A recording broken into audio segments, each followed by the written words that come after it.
15 heures sur Télé Djibouti. Merci de nous rejoindre pour cette nouvelle édition. Voici les titres qui vous seront développés.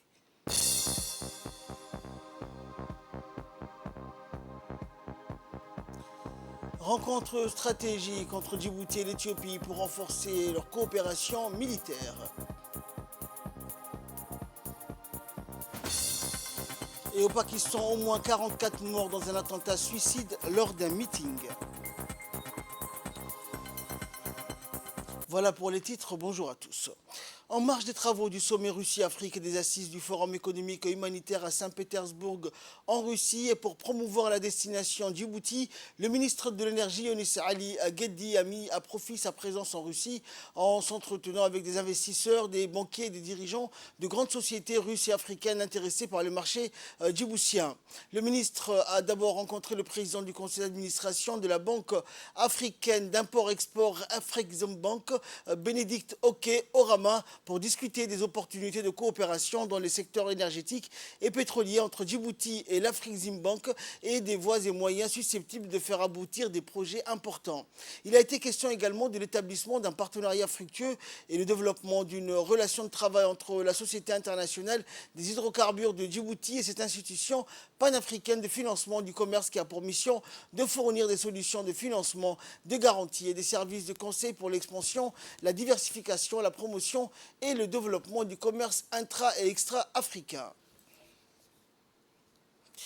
Le chef d'état-major général des armées, le général des corps d'armée, Zakaria Cheikh Ibrahim, a reçu aujourd'hui dans son bureau le chef principal du renseignement de défense d'Éthiopie, le général de corps d'armée Getachew Goudina. Cette rencontre qui s'est tenue à la direction générale des relations internationales des forces armées djiboutiennes revêt une importance capitale dans le cadre des relations bilatérales entre nos deux nations et renforce les liens de coopération militaire déjà existants. Le chef du renseignement de l'armée éthiopienne a salué l'excellence de la relation entre les deux pays et a exprimé sa volonté de renforcer davantage la collaboration dans le domaine du renseignement et de la sécurité. De son côté, le chef d'état-major des armées a souligné l'importance d'un partenariat solide et mutuellement bénéfique entre nos forces armées. Il a réaffirmé l'engagement continu de Djibouti à maintenir une coopération étroite avec l'Éthiopie dans la promotion de la stabilité et la sécurité dans la région.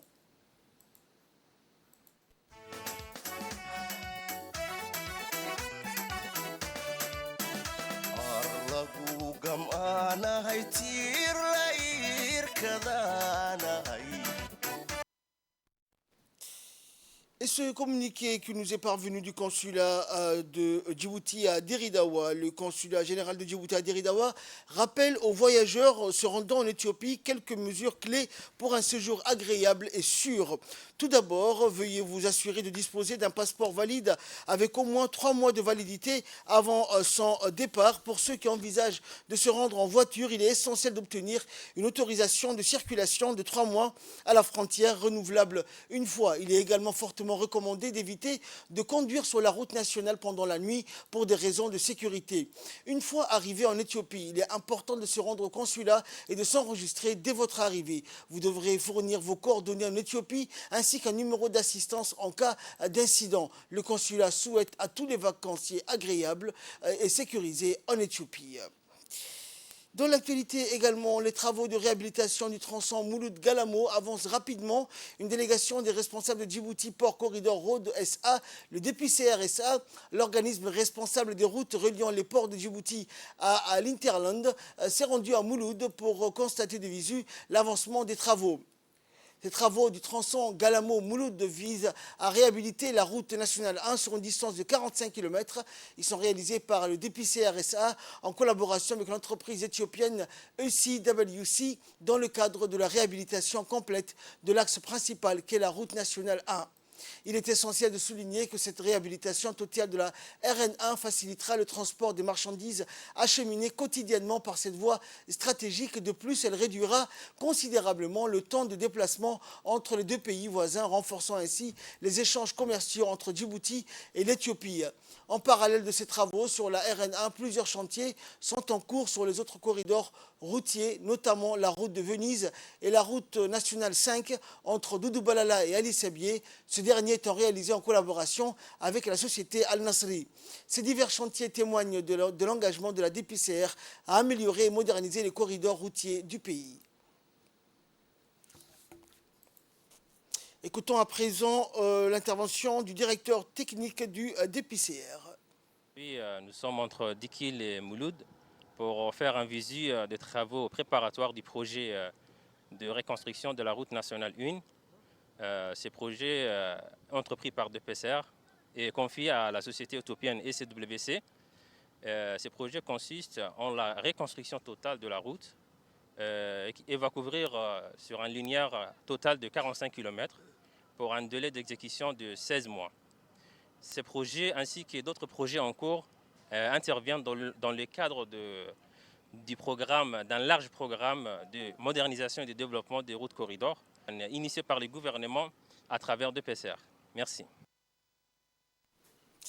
Le projet d'appui à l'engagement de la société civile dans le processus de développement local financé par l'USAID et exécuté par la compagnie Kaizen a lancé une série de formations visant à renforcer les capacités des associations partenaires soutenues dans le cadre du projet. Ces formations se dérouleront du 29 juillet au 17 août prochain dans les régions de l'intérieur. Ces formations s'inscrivent dans la lancée des ateliers d'auto-évaluation durant lesquels, en effet, ont pu être identifiés 6 domaines d'intervention, à savoir la gestion financière, la stratégie de communication, la planification stratégique, le suivi et évaluation, les mobilisations de ressources, ainsi que les procédures administratives et la gestion des ressources humaines.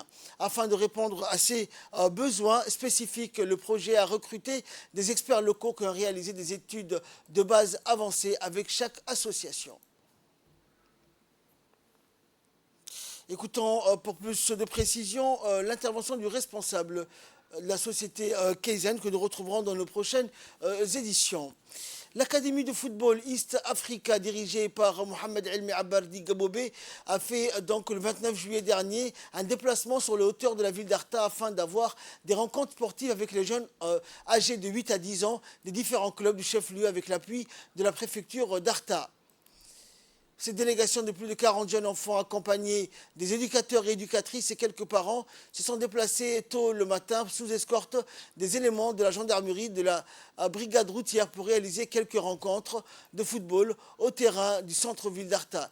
L'objectif de ces déplacements sportifs était de promouvoir le concept d'école de football dans les régions de l'intérieur. Après les sorties en mars à Ali Sabié suivi de Tadjoura, c'est l'étape dans la ville d'Arta très connue pour son climat frais que les jeunes enfants de l'académie de football ont eu le plaisir de jouer. La préfecture d'Arta de son côté appuyé et accompagné cette initiative qui permettra sans nul doute d'apporter aux enfants de la ville d'Arta une expérience riche en apprentissage en matière de règles du jeu et de discipline tout en s'épanouissant.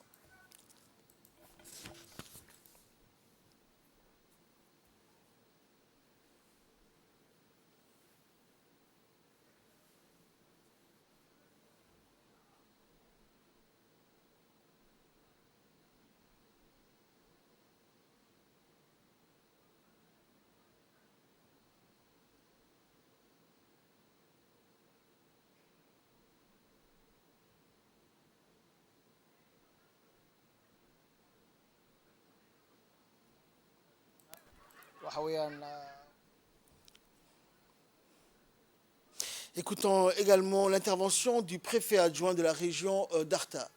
Aujourd'hui au terrain d'Arta, dans le cadre de l'initiative de l'Académie de football Est Africa, qui a eu un projet de rencontre avec les enfants âgés de 8 à 10 ans dans le cadre de leur tournée dans les régions de l'intérieur. Nous avons appuyé cette initiative qui consiste à faire les échanges à travers le football aux jeunes enfants qui jouent dans l'Académie de football Est Africa. Nous remercions M.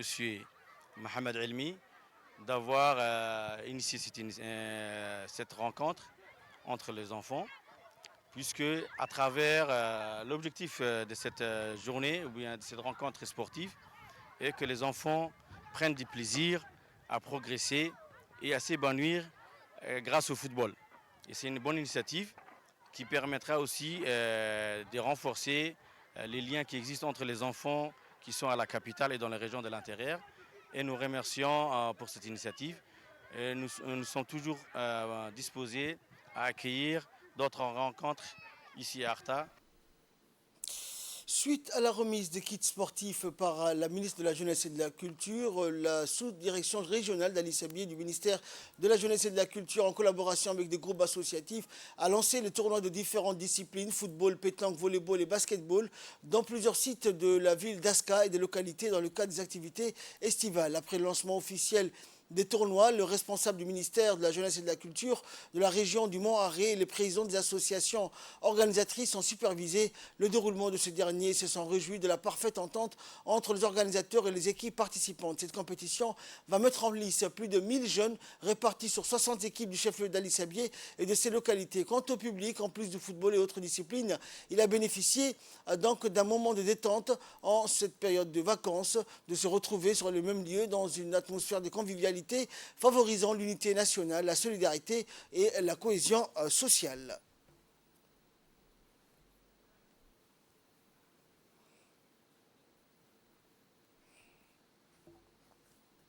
Après Ali Sabié, direction la région d'Obok, notamment la sous-préfecture de Korangar. C'est le village de Moulhoulé qui est à l'honneur aujourd'hui, qui a accueilli à son tour la délégation conduite par le nouveau préfet d'Obok, Adan Moussa Migane. Après le mot de bienvenue, les intervenants ont soulevé leurs préoccupations au préfet. Les questions donc posées portaient essentiellement sur le renforcement des capacités de la coopérative de pêche du village de Moulhoulé.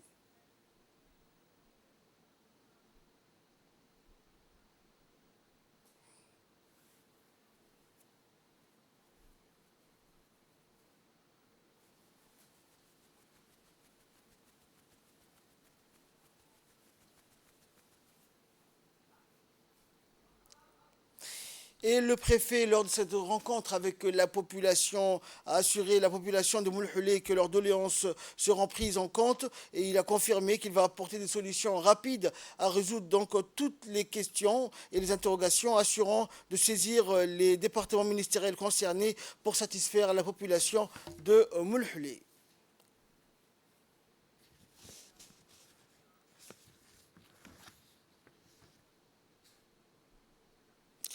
En nouvelle du monde à présent, les Palestiniens forment un comité pour tenter d'en finir avec les divisions. Les dirigeants politiques palestiniens ont décidé hier en Égypte de former un comité censé mettre fin à la division des territoires occupés qui dure depuis 17 ans. Le président palestinien Mahmoud Abbas, chef du Fatah, et le chef du Hamas, Ismaël Haniyeh, qui se rencontrent très rarement, avaient fait le déplacement à Al-Alamein sur la côte nord égyptienne. Et autour d'eux, les dirigeants de toutes les factions palestiniennes étaient là pour discuter de l'avenir de la question palestinienne, alors qu'Israël est désormais dirigé par le gouvernement le plus à droite de son histoire. Et face à lui, Abbas donc a dénoncé les sanglants affrontements qui ont suivi en 2007 les élections de 2006 remportées par le Hamas, mais dont les résultats n'ont jamais été reconnus ni par le Fatah ni par la communauté internationale, le président palestinien évoquant un coup d'État. Et enfin, au Pakistan, au moins 44 morts dans un attentat suicide lors d'un meeting. Au moins 44 personnes ont été tuées et plusieurs dizaines d'autres blessées dans un attentat suicide hier dans le nord-ouest du Pakistan lors d'un rassemblement d'un parti islamique radical. L'explosion d'une bombe a visé le parti religieux conservateur Jamiat Ulama al-Islam, dont plus de 400 membres et sympathisants étaient rassemblés sous une tente de la ville de Khar, près de la frontière avec l'Afghanistan. Alors que le bilan ne cesse de s'alourdir, Riaz Anwar, représentant du ministère de la Santé pour la province de Khyber, a indiqué qu'au moins 44 personnes avaient été tuées et plus d'une centaine blessées. Le gouvernement pakistanais doit être dissous dans les prochaines semaines avant que les élections prévues en octobre ou en novembre et les partis politiques se préparent à faire campagne. C'est tout pour cette édition. Merci pour votre très aimable attention. Excellent après-midi sur Télé Djibouti.